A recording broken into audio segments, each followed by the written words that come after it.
All right. Hello, everybody. Good afternoon. Welcome to my show in the green room. And today, again, for the third week in a row, we have Mr. David Ault. Welcome, David. Hey, how are you doing? Where do I This start? is this is beginning I've to lost your be voice. to be a habit with you. You've, you've disappeared with your voice. Oh no, no. Can you hear me? I don't hear you. You can't hear me? Oh, I it's didn't me. I It's didn't. Whew. okay. All right. I was We're trying to good. be so professional, Yeah. and you said, Jeff, just be you. And guess what? I set myself up to be just the person I am. See, I love it. You're You being know, authentic. I turned the wrong volume down with the music instead. Okay. Well, first, let me say thank you for doing the third week in a row with me, because I know you have a lot of people that want to get your wisdom and talk with you. So thank you for letting me do this and being, as you said just before we went live, you will be my therapy session today. Yes, we could do that. And if anybody's interested in getting more of David Ault, check him out on his own page at 12 noon, especially this Sunday, Easter. And I've watched the last couple of Sundays, and they have been really helpful to me. So before we get going today, like we have in the past couple of times, I would like to start for those who are joining us who are not used to going to a New Thought church, or um, uh, how people in those circles do things. There's always a pray in or an invocation. And I, for one, need to be calmed down today.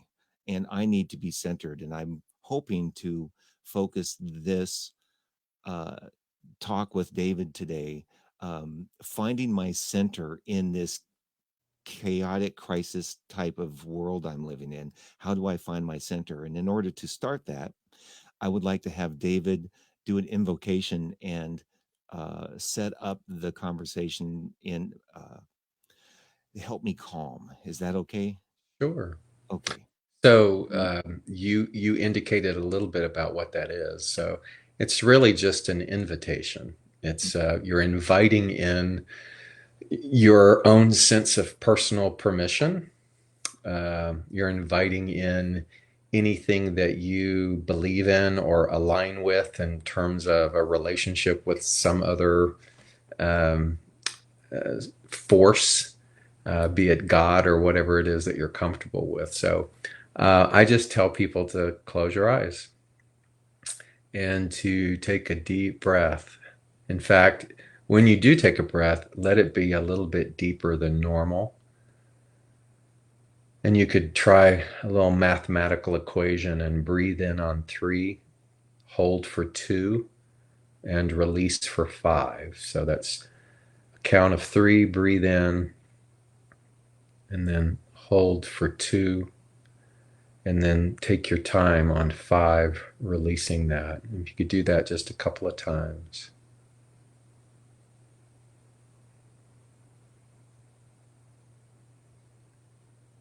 3, 2, and 5.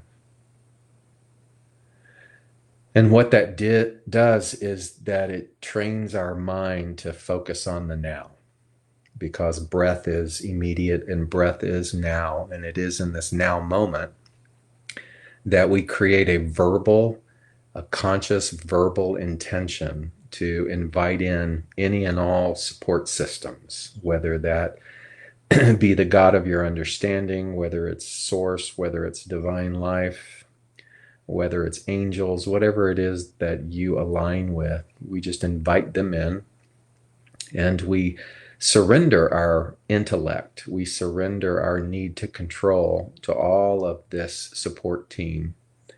And what it is that we ask for is a reveal of what it is that we need to know in this moment, a reveal of the perfectly designed gift that is waiting for us to open. And we know that when we are in that calm, centered place, we can actually hear it, or we can receive it or see it, rather than being in the whirlwind of chaos or in our minds. And so this is just a moment for us to stop and to create that intention. And we know that everything is energy. And so the energy of intention is just as powerful as any other kind of physical exertion. It is the thing that grounds us. And so we don't underestimate it, we appreciate it, and we give thanks for it. And now we stay true to the ask of surrendering, and we let go any and all conscious or unconscious resistance that we might have to opening up to a greater understanding. We let go of anything that might veil or prohibit us from leaning in further to a greater awareness of who and what we are. That is the authentic request. And not only do we realize that it's already here, but we also understand that the thing that we are seeking is seeking us. And there's no effort in that. There's only a relaxing and allowing. So we relax and allow for whatever bit of information is for us, and we keep it and we embody it and we give thanks for it. And so it is. So it is. So it is. That's an invocation. There you go. Thank you. There you go. I All of the deep breathing actually did me a world of good. So uh, now to get to the topic, which is I've had to stop watching TV and stop watching the news. Mm-hmm. I have a tendency to get really angry when I watch people doing stupid shit, just to be honest with you. For example, yesterday I go to the grocery store and out of respect to others now, especially putting a mask on Mm-hmm. and keeping my distance. And these two guys walk up and just kind of crowd up next to people behind, in front of that are in front of them and just crowd up, no mask, no protection, coughing. And I'm thinking, okay, you can do that at home or around each other, but don't bring it to us, just out of respect for others. And I notice those kinds of things.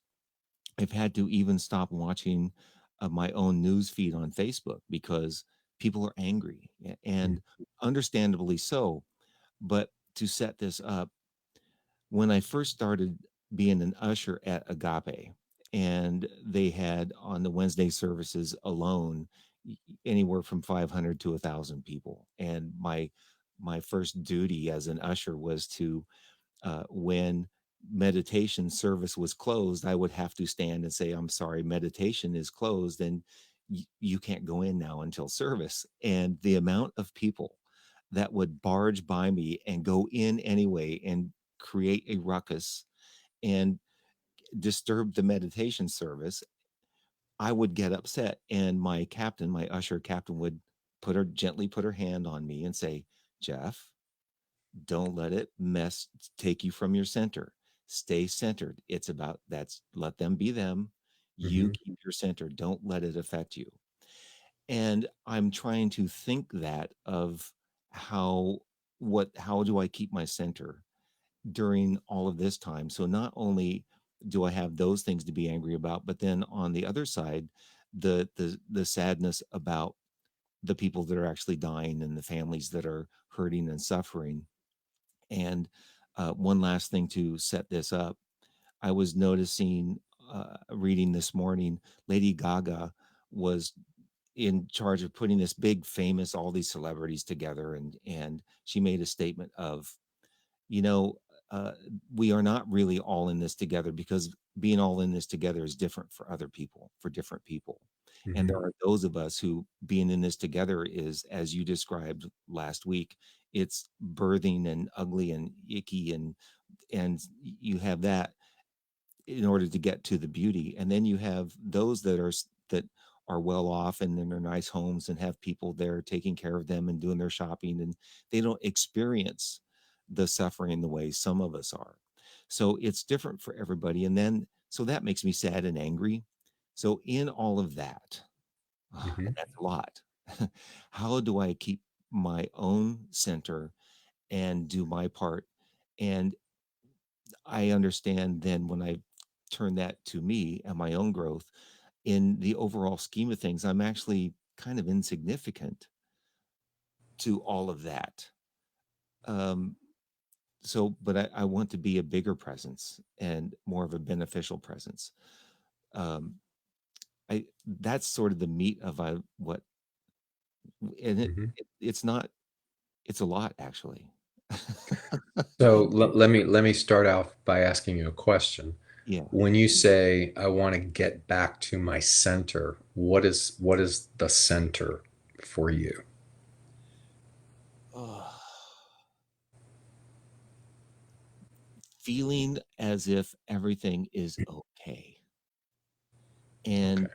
And sometimes, and I understand this, especially from people outside of me, just feeling like everything is normal, everything is like it was. And I have significant things in my home. For example, I ran out of candles, and I like to burn a candle, and I couldn't order candles online, so I had to go to the local grocery store and get a kind of a funky little candle. But I had to go, okay, but at least it's a candle, so I sit down and burn the candle. And trying to keep things as same for myself in my own environment as I can helps me feel like I'm centered and grounded in the morning, have my coffee, say my prayers, those kinds of things. Some of the things that keep me centered, I can't do. I can't uh, the same way that I used to. Um, so I'm having to be just feeling calm and yeah, just basically that everything Okay. takes me a minute. So so calm is a constant. Peace is a constant. Love is a constant. Those things do not go away or go on vacation or limited by time or space. They're a constant, meaning they're a part of what you and I could understand to be the all. And so if something is a part of the all, it is anywhere, everywhere, in and through all things. And that which is centered or the constant of calm and peace is everywhere present in and through all things. Part of the curriculum for being a human is working on being able to remember that in the places of deep forgetfulness. Part of the human experience is an elongated lifetime curriculum of remembering and forgetting. So when you're at the supermarket and you see these jerks um, acting out the way that they're acting out, and it causes you to lose center, the centeredness didn't leave you. You just turned away from it. It's neither good nor bad, doesn't make you a bad person. Turning back to it doesn't make you a good person. It's just the utilization of the all. And so you and I are in a perpetual ride of remembering and forgetting. Because if being centered was geographically specific, then we would be screwed if we traveled, to a foreign land and, oh, I'm having a horrible time because my center's in California. Being centered or being at peace has nothing to do with anything external. It's a trained decision, or I'll even say it this, it's a remembered decision that at any given moment it's like breath. And so we are shallow breathers.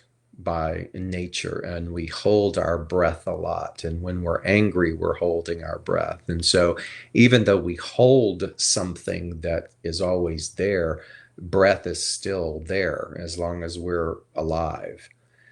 And we don't think about breathing. We're not going, okay, inhale, okay, exhale, okay, inhale, okay, exhale. It just, the body breathes. We don't tell the heart, okay, beat again, okay, beat again. The heart just beats. It's a part of the intelligent design of us in this particular form. And so all of that is contained within the all. We don't we don't have to conjure it and make it come, or we don't have to earn it or create it from scratch. It just is. And so to go back to your center, or to find your center, isn't about going and getting something that you don't already have. You already have it. It's a choice to let go of what it is that you're perceiving in the moment that is creating the separation, and to open back up to the thing that's always been there. Mm. Does that make sense? Absolutely. Um, I find it fascinating that so many times it it's so easy to forget everything that you just said. I could Right. have And so I want you to think about this too. The two a-holes in the grocery store. What if they're actually just vehicles for remembering? mm, Because everything that presents itself as an obstacle is actually a benefit if we allow it to be. Oh, there's my signal. So I talk a lot about and this came to me several years ago, the difference between a trigger and a signal. Have we talked about this before? Do you remember? uh, not on this show, but I Okay. um, Because when you hear some, or when you hear the vernacular today about something being a trigger, that okay. has a negative connotation to it.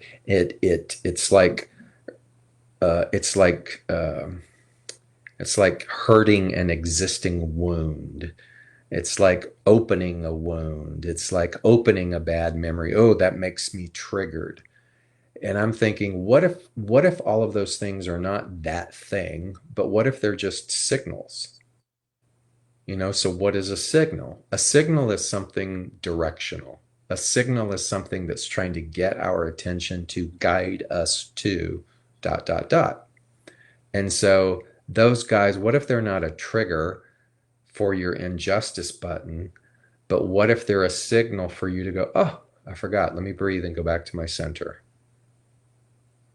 Mm, I do that in correlation with the topic of worry. Because in the spiritual world, we're just as guilty as any other world of taking things and weaponizing it. And so we've got these spiritual practices, or we've got these things that you're supposed to do. And then if you don't do them, you're not spiritual. And it's like, that's a bunch of crap, because a spiritual practice is a tool. And there are certain tools that we're better at than others. But when there's been this messaging of, you have to forgive, you have to forgive. If you don't forgive, you have to meditate, you have to do that. Worry is bad. And I'm like, why is worry bad? If everything is the all, if my agitation is a part of the all, if my anger is about is a part of the all, then is my agitation and anger bad? Or is it a component to get my attention? Is my worry bad? Or is it a component to get my attention? And what if it's a signal? So I started to think about, what do I, David, worry about? And mm, and a large part of it is around resources. I think any of us who are self-made, and there's no such thing as self-made, but any of us who work for ourselves, right. or who have put ourselves in this label or category or identity as a self-proprietor, we're we've aligned with a set of rules and guidelines, not only of action, but of response. And so we see that people in our position, you and I, we're supposed to be concerned and worried because we're self-proprietors, and now all of our business has dried up. And so the more that we carry on that conversation, it's not right or wrong, good or bad, it's just the focus. And so that prompts this thing called worry. So Mm. what I do is when I worry about, hmm, don't know where that's going to come from right now, instead of judging myself for worrying, instead of letting worry be an old trigger that again prompts up a lot of old, stale thoughts of fear and immobilization and overeating or over medicating or whatever it is that we do. What if it's a signal to say, you might want to stop? You might want to stop.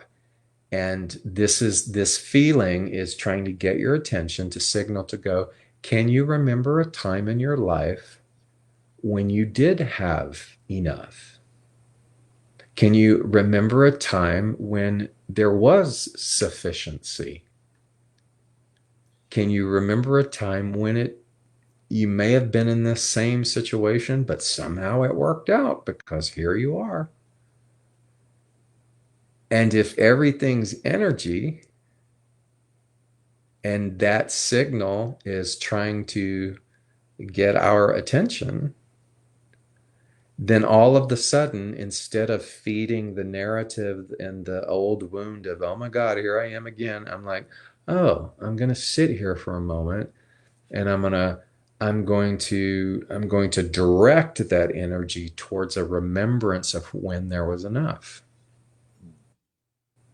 And so that's called, for the layman's term, imagination. When one uses one's imagination productively, imagination isn't confined by time or space. What is imagination? It's just directed thought. So our imagination can be used for a worst case scenario, or our imagination can be used for optimum, boundless creativity. But nonetheless, it's just a vehicle for energy to move. So rather than me using my imagination of, oh crap, here we go again, I can go, oh, I'm worrying. I'm worrying about not having enough. I'm worrying about it not fitting the way I'm thinking it's supposed to fit. Breathe. Use my imagination for a time when it all came together, at a time when it was flush, at a time when there was not only just enough, but more than enough. So then to me, worry is a gift. Mm. It's a signal. It's a helpmate. The guys in the store were a signal. The people crowding the doors, sneaking by you at Agape were signals in order for you to go, hey, just because that happened doesn't mean that you have to be thrown off your center. And that takes practice. But imagine, I'll just toss this out here. If we were if we were loyal to that practice, just that one practice, our whole freaking life would change. I mean, in a course of a year, we would not recognize who we are. Uh, I have to wholeheartedly agree with that, and I want to add to that because everything you just said, I agree with, and this is my experience. When I look back at my life, I can see how every little dark thing turned into something good. However, Mm-hmm. why why is it that my default mechanism, my default thinking that I always instantly go to, almost like it's a human condition, the Mm-hmm. minute something happens, my default thinking is, oh shit, oh what now? Mm-hmm. Instead of what you just said. And even though I can look back and go, oh, well, it worked out last time. Everything worked out last time. Oh, there have been times when I feel good. Why do I not think that first? Why do I always go to, oh shit? You know what I mean? Because you're describing that in a nutshell is the human condition, Mm. not the soul condition, but the human condition. It's what the Hindus called Maya. Maya simply means illusion. And so you and I have come into this illusionary playpen. And the rule of the game is, can you transcend the illusion? It's almost like the movie The Matrix, Yeah, of course. Of course it is. that kind of thing. And So what you just asked was, why do I always default to the illusion? Because you're in it. Because your soul signed up to go on this particular journey, this illusional journey, so that you can remember in the illusion that you're in the illusion. oh man, And so when you when we're able to master that, even if it's momentary, you've evolved. So you have a collection of evolved memories, and we have collections of devolved memories. It's the remembering and the forgetting. And so the more that you remember, the less the default to the illusion happens, or the less time you stay in it. So I could say, go back to Jeff 20 years ago, when things would get uncertain. You might be in a funk for months. And maybe today, maybe it's just weeks. That's evolution. mm. Maybe sometimes it's just an afternoon. But rather than making the default to the illusion wrong, just go, oh, look what I did. Mm. Because what's the ultimate thing that we're trying to avoid? Um, ourselves. I, I mean, pain, suffering, Okay. And just so if and most of the time, if you took the suffering even one notch below that, it's death. mm. We're trying to avoid this painful suffering death. The Can loss the loss of everything that we're groomed to think is bad. But there's no, and again, you gotta sort of lean into the philosophical metaphysical viewpoint here. There's no death. Part of the illusion is, okay, we're going to come here, we're going to be in this arena, and the thing that you're going to try to avoid the most isn't even real. you know, So we build these lives,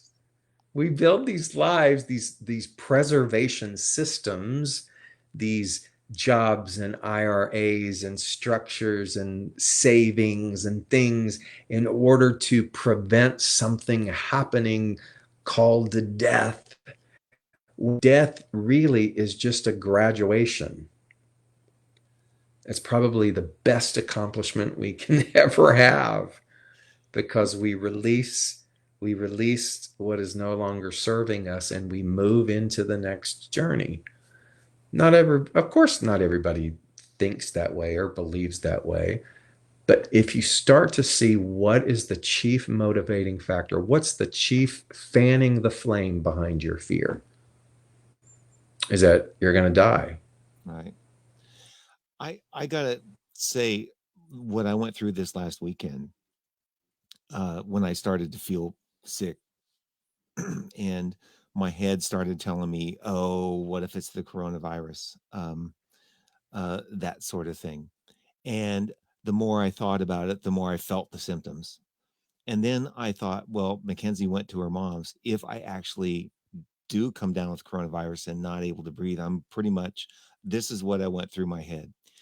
Uh, Mm-hmm. if I get to that point where I can't breathe and die, I will be alone. And how am I going to deal with that? I actually thought that. And is it something that I need to be scared about? Because it would be inevitable that I would be laying in my bed alone. And Mm-hmm. how would I come to terms with that? And I actually thought, well, I'm not really scared. It's a little scary to know or be sad that I'll not see my children right now. But Mm-hmm. I contemplated those things. And then, ironically, I woke up yesterday morning and felt fine, but it did take me down that road of contemplation of what is there really to be afraid of? And I'm not And quite, so yeah. And I'm so not, death is not the thing to fear, or death is actually not the painful thing. It's the suffering that leads up to it, mm, whether it's physical suffering or whether it's mental suffering. And so much of us are in mental suffering.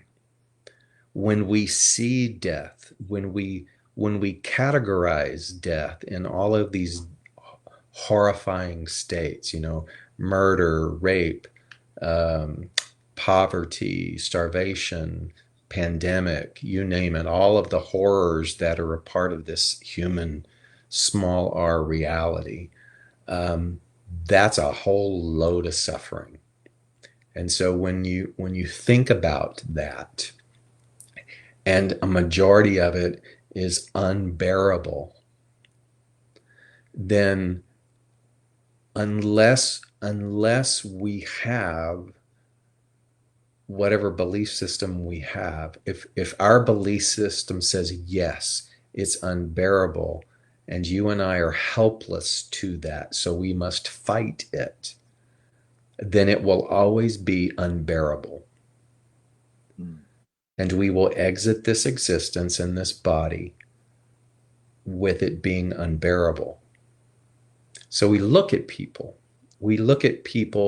in service to the world. We look at people who tend to the sick and dying. We look at people who serve the diseased around the world. We look at people who are on the front lines of so many different things. And I'm not saying all of these people have this mindset, but there are those people who, in an understanding, have moved into a place of mastery where they get, and this is a Ram Dass teaching, that the part of you that identifies with the suffering as unbearable will always see it as unbearable. So the only real solution is that identity must die.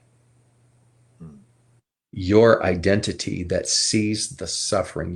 You and I are being called, everyone is being called to let the identity of you that sees the suffering as unbearable die, so that you can begin to see the bearable in the unbearable. And that is the true definition of compassion.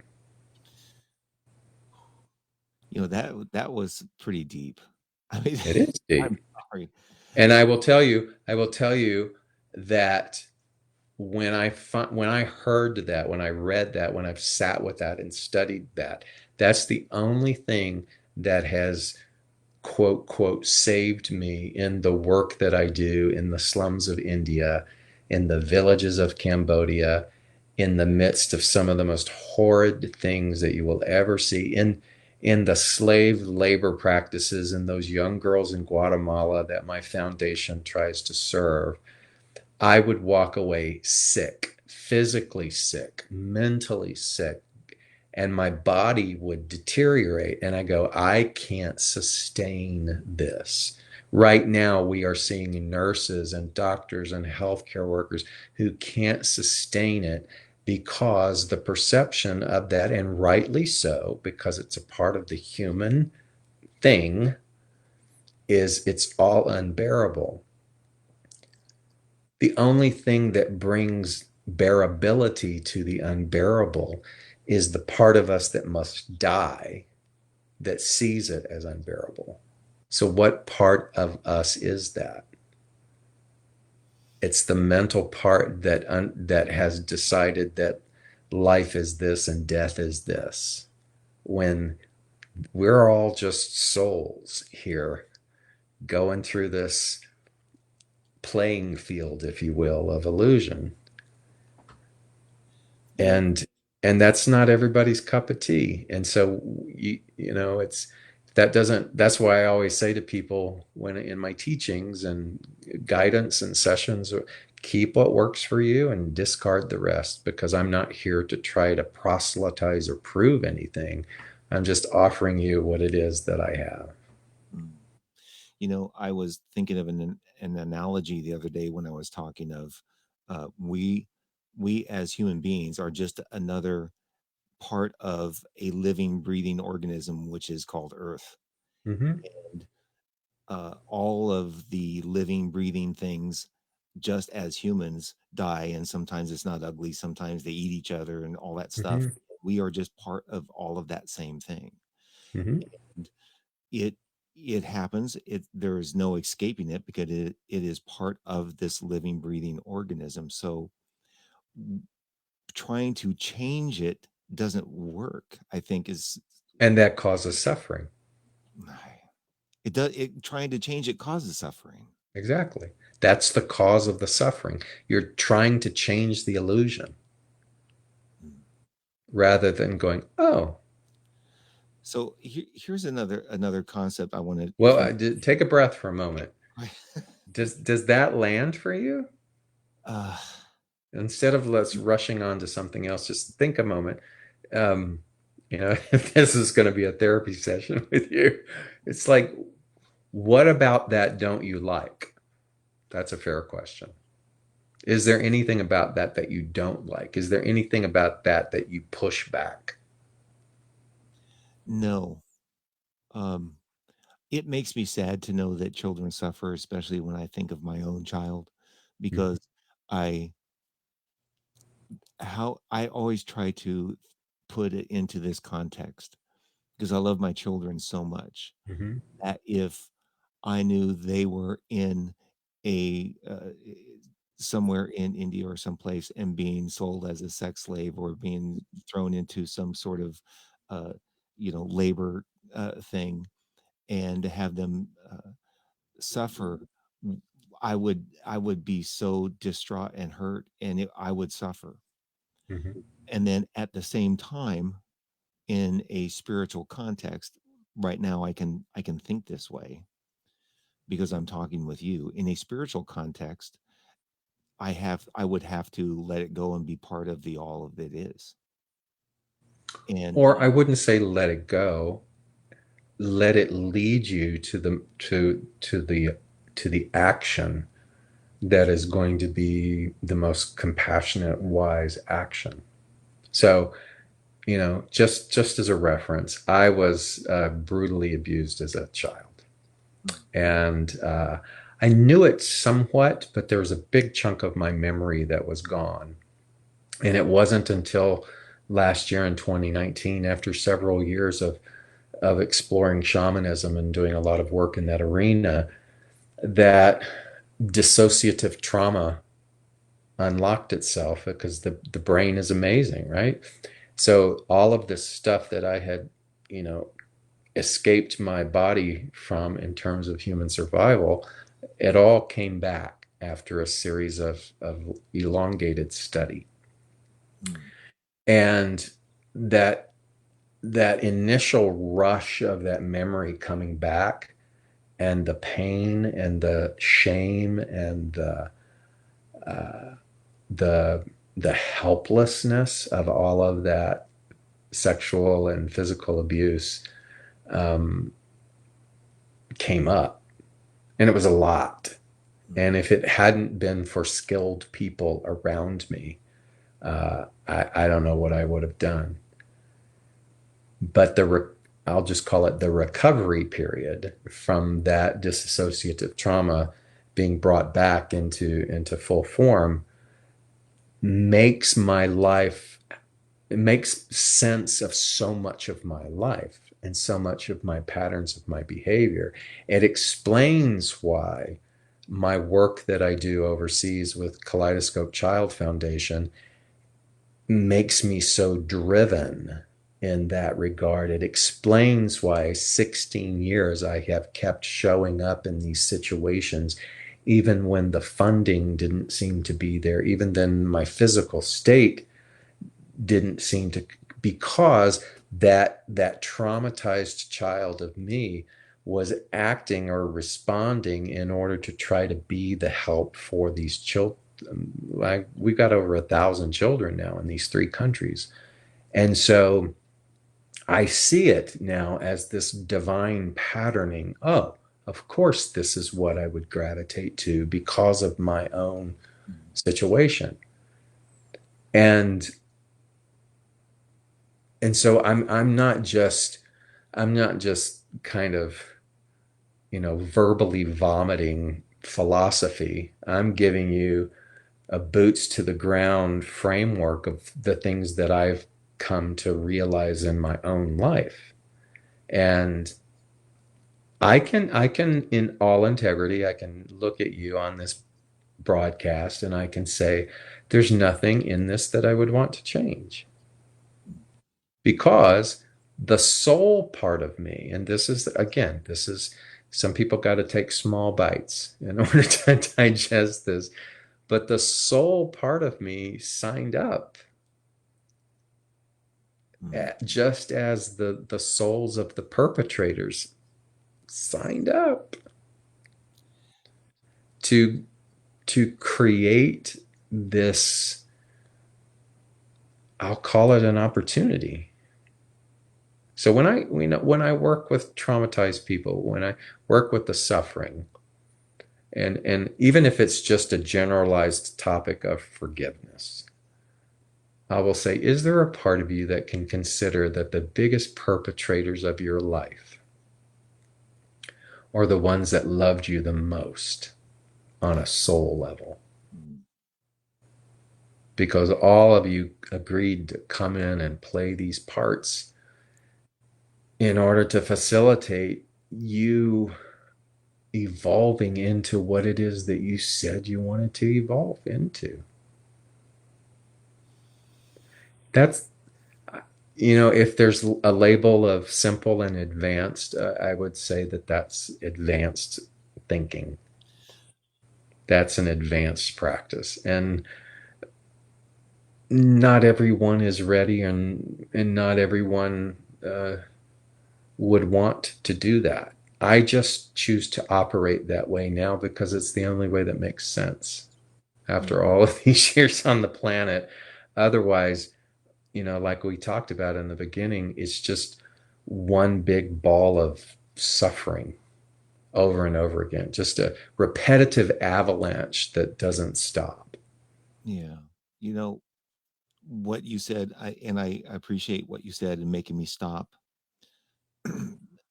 Because looking and having a different perception of having compassion if my child would be thrown into something that would cause them suffering, and how I would feel and how I'd respond was important for me to understand how I would react compassionately as a human being.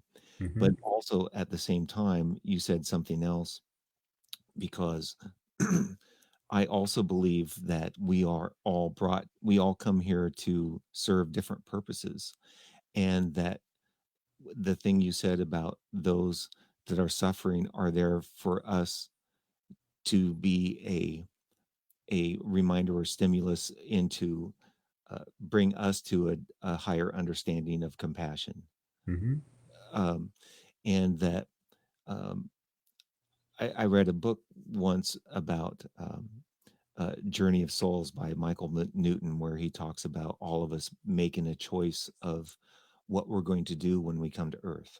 And the more I thought about it, the more we're talking in its and expanding on what you were saying is that if my purpose is to come into this world to teach you a lesson, because and that would require me to suffer so you would learn something, then that's my role, and I will come in this on this planet, and I'll choose and come here. I will suffer, you will learn from that experience from me, as like my father or something.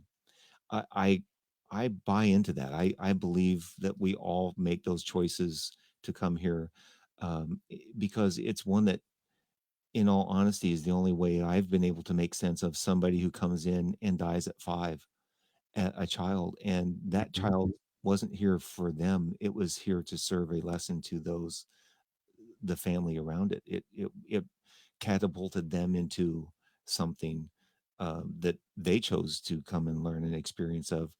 It's the only thing that's ever really made sense to me, if that. It's yeah, and it's what we're talking about is karma. It's more of the Hindu tradition of karma, but it's also or it has components of Hindu definitions of karma. But karma is really basic cause and effect. A causation is choice, and effect is the result of that causation or choice.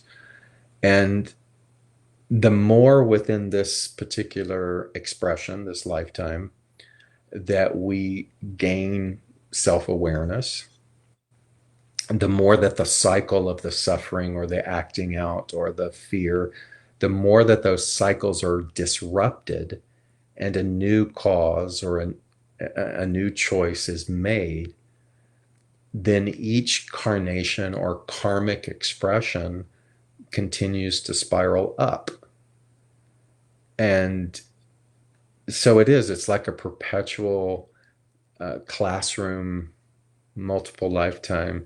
And then here's the other trippy part is they're all happening at the same time. It's not linear, it's quantum. So it's unilateral. And the choice that you're making right now is affecting the timeline. It's affecting um, all of those narratives. And so what I try to explain is this isn't predestination. Karma isn't, my understanding or belief in karma is that it's not predestination, that there's nothing you can do about it. At any given time, you have the opportunity to make a different choice, which disrupts the unconscious or default mechanism of that karma and makes it more conscious. Do you understand? Mm-hmm. So Mm-hmm. you in the line at the grocery store, you catch yourself, you catch the worry, you catch the anxiousness, you catch the anger, and you breathe in, you go, oh, a signal. Let's say that becomes a way of life. Each of those conscious choices then affect the karmic outplay of your soul. And if we are here to evolve as a species spiritually, Mm-hmm. then when we come here and we make conscious choices to evolve, then as a species we do evolve, and we're in one of those states right now where, as a species, we are in, as you've said so beautifully last week, we're birthing, and it's not pretty sometimes. And um yeah, I just, sorry, my brain just shut down. No, it's such a beautiful opportunity. And yes, from the human lens, those lives who end, there's great sorrow there. Right. And and not but and what if those souls are helping humanity What if any time there's a mass exodus, there's a helping of humanity, or every you making a different decision in a moment is helping humanity because we're just one organism, like you said. And so this is such a, I mean, this isn't an accident. This is a creation of our own desire, a desire for humanity to wake up, a desire for equality. Think about it. When was the last time that we've all been on the same page as much as we are now?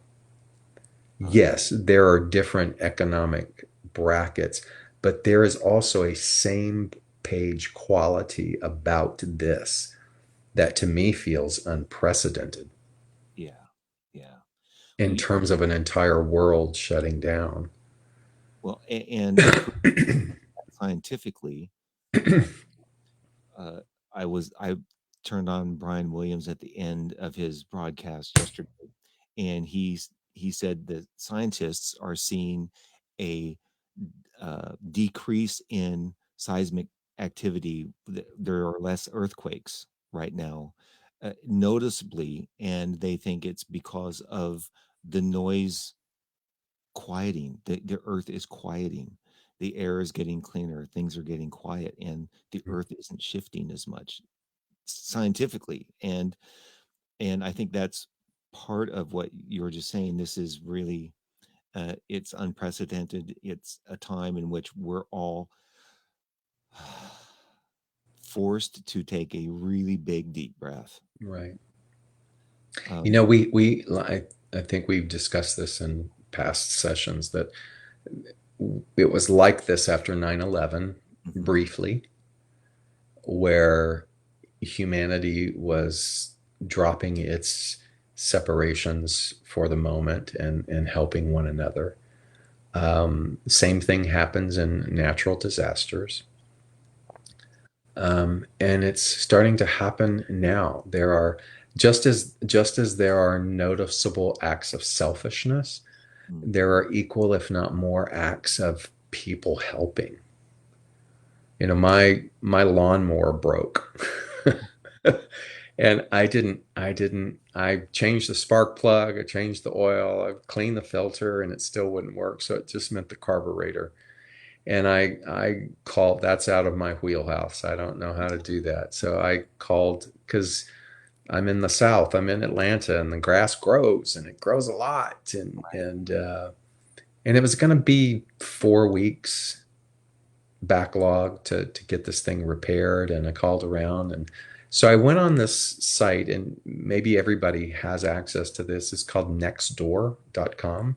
Mm. So, and if you live in a neighborhood, you can go to next door and sign up, and people are selling things or offering things, and your neighbors. It's kind of like a big community bulletin board. And I went on to next door and I said, I need a one time um, somebody to come mow my yard. And this little freshman in Catholic high school near here came over, and I had $30 to give him, and he mowed my yard. And it was Oh, sweet. And his father came, and he was trying to help him get a business. And, mm. it was just all this kind of nice stuff. But in addition to that little post that I put, several other people, one in particular said, "Hey, I don't know you, but I'll come do it for free." Because that's what neighbors are for. Mm. And I was like, wow, I just hired this freshman in high school to come do it. But you know what? When this is over, I want to meet you. You're Right. my kind of people. And that's just that small little example I see unfolding so much with people checking in on one another and people being willing to pool their resources and you know, good for us for being able to do that. In my And neighborhood, excuse me, in my neighborhood, we have a lot of fruit trees. Everybody, mhm, and they've started putting people have started putting out boxes of fruit, Nice. grapefruit, and I put out a box of lemons, and people, as they're out walking the neighborhood, they're walking their dogs, they'll take some lemons. And I'm that those kinds of things haven't happened before on the scale they are now. Right. I And mean, there's then a little kid up the street who's painting rocks with little positive words on it, and he has them in a little bucket, and it says, "Please take a rock." And so I take a rock, and it says "courage" on it, and it's just so, and it's the little sign that he's made in his little childhood handwriting that says, "Hang in there, we'll get through this," oh and it's man, beautiful. yeah, you know And you that's the best of us. yeah, That's the best of us. And there's the worst of us and the best of us, and we all have that. And it's just a matter of the more self-aware we become, the more we want to, or the more we stop defaulting to the worst part of us, and we grow more conscious into what's the best of us. And that's the compassionate part. That's the boots to the ground embodiment of all the stuff that we're talking about, because just talking about it doesn't do anything. no, you gotta The best teachers in the world are the people who are living it, not preaching it. right, right. And that's one of the reasons why I do this, and I people question why I'm so raw and why I don't care, because if I can be this way, it maybe can be an example that others can take my lead. You Uh, mean that you don't care about being raw in front of other people? right, Good for you. especially on social media. I got one woman, I can't believe you did that on social media, and I'm like, why not? And why not open up and let people know I'm hurting, or I've got questions like this, and talk about it, so we can have a more of an open dialogue about things like the what you described from your childhood. And those are things that people sometimes are uncomfortable to get to, and uncomfortable. I think here's my framework for social media. Um, as long as there is a solution component to it. So in Mm, other words, if I'm going to be angry and I'm going to state my anger, I have to also add in what am I willing to do to provide a solution. mm, Otherwise, I am just verbally vomiting. mhm. But if I can't bring to the table my willingness for a solution, then I won't post it. I'll go process that somewhere else. Yeah. And so that's just me, because there's too many sideline critics in the world. There's too many people who stand and they're not in the arena. They're just grandstanding outside of the arena. So if I'm going to be vulnerable and I'm going to express my hurt, then I'm also in that expression, I'm going to ask for help. I'm going to offer my willingness to see it differently, rather than just verbally stand and throw stones, because that's mob mentality, and there's Yeah. so much mob mentality with social media. Yeah, I mean, absolutely. it's the 21st century's torch bearing tool. Let's all get on the bandwagon and hate this thing. But if there's no offering of solution and a counterbalance into what are you going to do, then to me it's lazy. And Yeah. so what I love with your pain and your vulnerability is you've birthed this forum. And again, I will remind you, you have no idea how many people are actually watching this.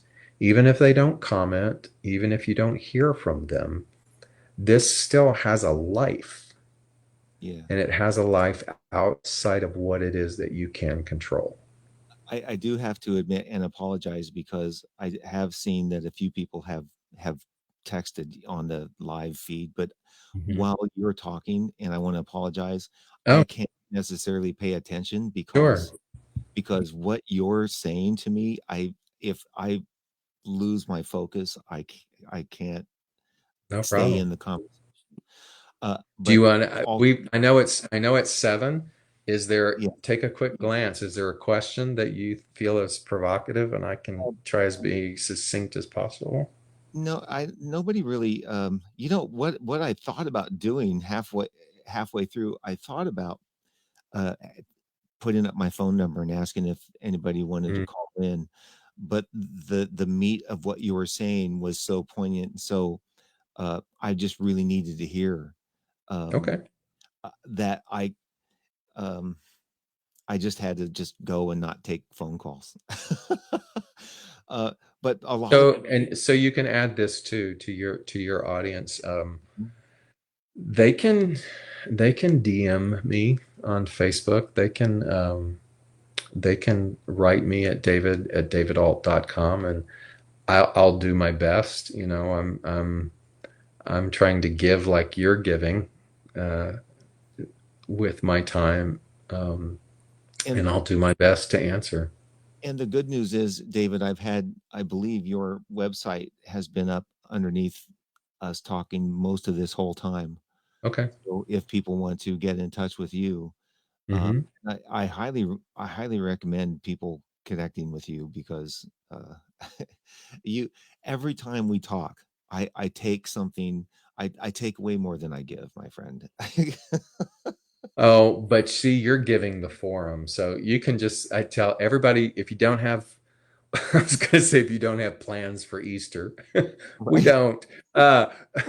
You can come to my Facebook page, my personal page. That seems to be the only one that broadcasts, and I'll be there live at 12 Eastern time Yeah. on Easter, and every Sunday after that. It's very economical. Yeah, absolutely. And if I can get you on more as this stretches out, and if you have available time, I would actually like to try it. And Karen even mentioned this too. She goes, "I would love to just start and take questions." And uh, Hmm, because there might be people that have different insight or different questions on the same topic with a different sure. perception than just me. And Here's the other thing too, is if what you could take questions and have a collection of them, and then we could just oh, that's a do good a whole episode of answering those, so you're not quite dependent upon them being there in real time. right. And you can secretly hold to them and don't tell me and then spring them on me. Well, that's fun. Here, how about Yeah, this question? love that. Well, so this is some food for thought for next time because we're going a little Okay. over. But uh, Jamie Brewer says, "How can we share with people?" Oh, he can share with people how to lead them back to themselves.